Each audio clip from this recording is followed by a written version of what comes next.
if you saw the film The Godfather Part 2, the guy playing General Batista in Cuba, Batista was, they called a little sergeant. He was a real bastard. He ran a dictatorship in Cuba, and he comes in and says, well, it's no longer attainable. We have to leave the island. Salute, salute. And then Michael gives his brother a kiss for being a bag of blah. What happened was, and everybody runs to the airport and madness ensues. What actually happened was the mob knew, like most of the world, that Cuba was going to fall to Castro. One of the reasons, and you don't hear about this a lot, is that, well, A, the elite, it was a teeny elite, and it was a huge population of poverty.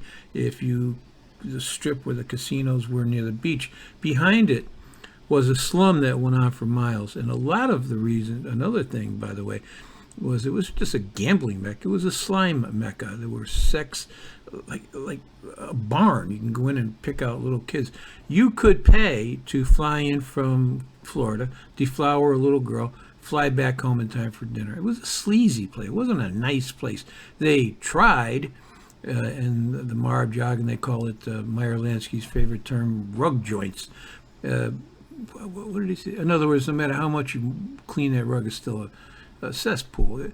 They put on big shows to bring in Americans. It was a pain in the ass. You got to get in a plane. You got to fly to Cuba.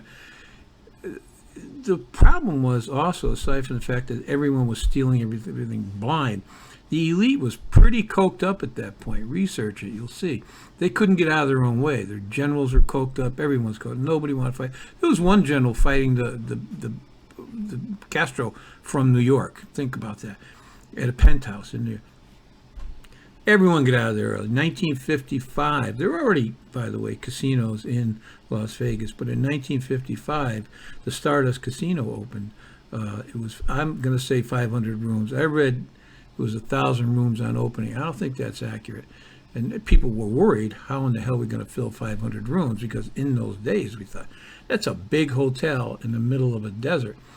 But fill it they did, because it's just a hell of a lot easier to get in a car and drive, well, I don't know, whatever, a couple hours from L.A.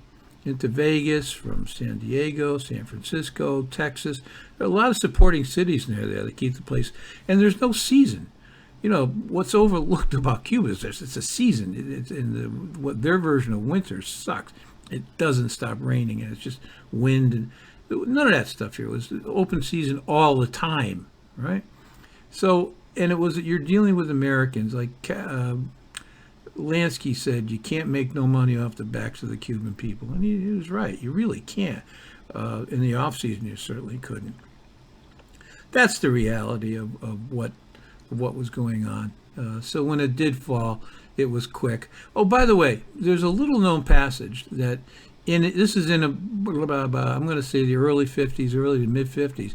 The state of Nevada passed a law that said you can have a casino here, but if you have a license here, you can't have a license anywhere else. See? So that killed off the competition for them. And a lot of it was specifically intended for Cuba. And these guys, these casino guys, they had to make a choice.